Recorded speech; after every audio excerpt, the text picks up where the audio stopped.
There are approximately 22 million Black men in the United States. They range in age from newborn to 90 and beyond. They live in every state, every city, every zip code. Some families have been here for generations. Others arrive from countries throughout Africa, the Caribbean, Central America, and beyond. They are fathers, sons, students, business owners, laborers, veterans, teachers, artists, and community leaders. And yet, despite representing millions of individual lives, they are often discussed as though they are one thing, one story, one experience, one identity. So, who exactly are we talking about when we say Black men in America? Welcome to Beyond the Headlines. This is a 12-episode series about Black men in America. Not the headlines, not the stereotypes, not the worst case statistics pulled out of context, the actual picture. Every episode follows the same framework. We look at the numbers, we talk about what the numbers tell us, and then we talk about what the numbers don't tell us, because that second conversation is usually the one that matters most. This series is not about telling you what to think. It is not about defending a narrative, and it is not about attacking one. It is about understanding what is actually happening, because behind every statistic is a person. Behind every trend is a story. And behind every data set are millions of lives that deserve to be understood as more than numbers. We start here with the most basic question. Who are we actually talking about?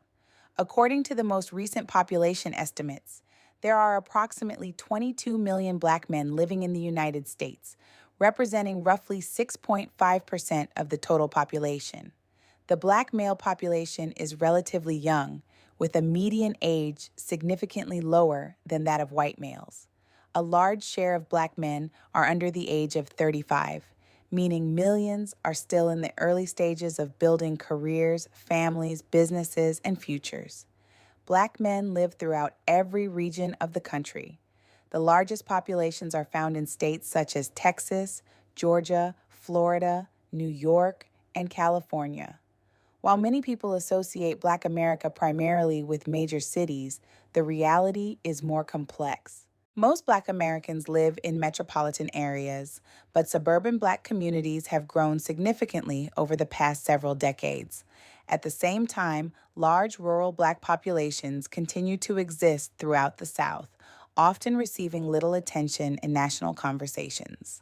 The data also tells us something important about diversity within Black America itself. Approximately 1 in 10 Black Americans is foreign born.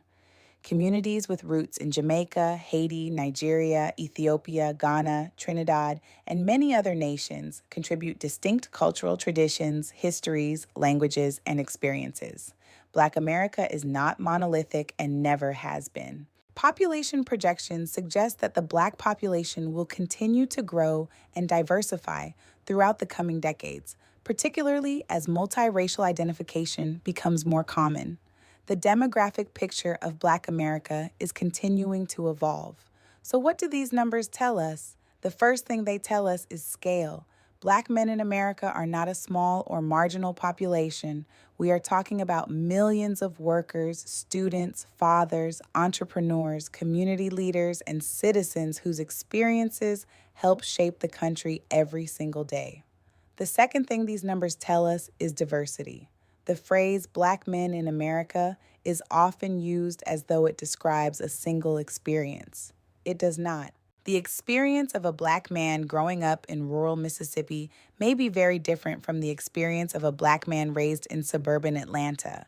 The life of a first-generation Nigerian immigrant may differ significantly from someone whose family roots in America stretch back centuries. Some grew up in poverty, some grew up in wealth, some live in cities, some live in farming communities, some are deeply religious, some are not, some own businesses, some work traditional jobs, some are married, some are single. The numbers tell us that we are talking about a large, young, geographically distributed, and culturally diverse population. But here's what the numbers do not tell us. They cannot tell you about the young man working 2 jobs while taking classes at night. They cannot tell you about the Haitian immigrant who arrived in Miami as a teenager and became the first person in his family to graduate from college. They cannot tell you about the grandfather who has spent decades mentoring boys in his neighborhood without ever receiving public recognition. They cannot tell you about character or integrity or perseverance or faith or purpose. They cannot tell you about the diversity of opinions, ambitions, values, and dreams that exist within a population of 22 million people.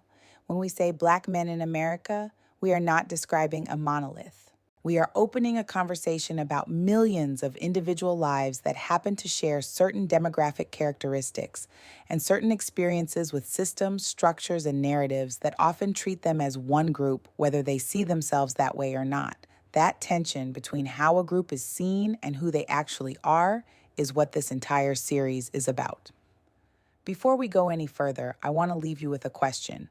What assumptions do you make when you hear the phrase Black men in America? Not what you think you should think, not what you wish came to mind, what actually comes to mind first, because whatever your answer is, it was shaped somewhere by experience, by media, by family, by community, by culture. Understanding where those assumptions come from may be the first step toward understanding the people behind them. Understanding who Black men are is only the beginning. The next question becomes, what educational opportunities are available to them, and what are they doing with those opportunities? In episode 2, we explore education, high school graduation rates, college enrollment, trade schools, HBCUs, graduate degrees, and we ask a question that does not get asked enough.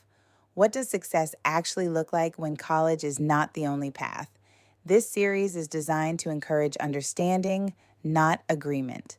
The statistics discussed in this episode and the sources used to obtain them are available below. If this conversation made you think differently about the topic, continue with episode 2 as we explore the next chapter in the story, because understanding begins long before conclusions do.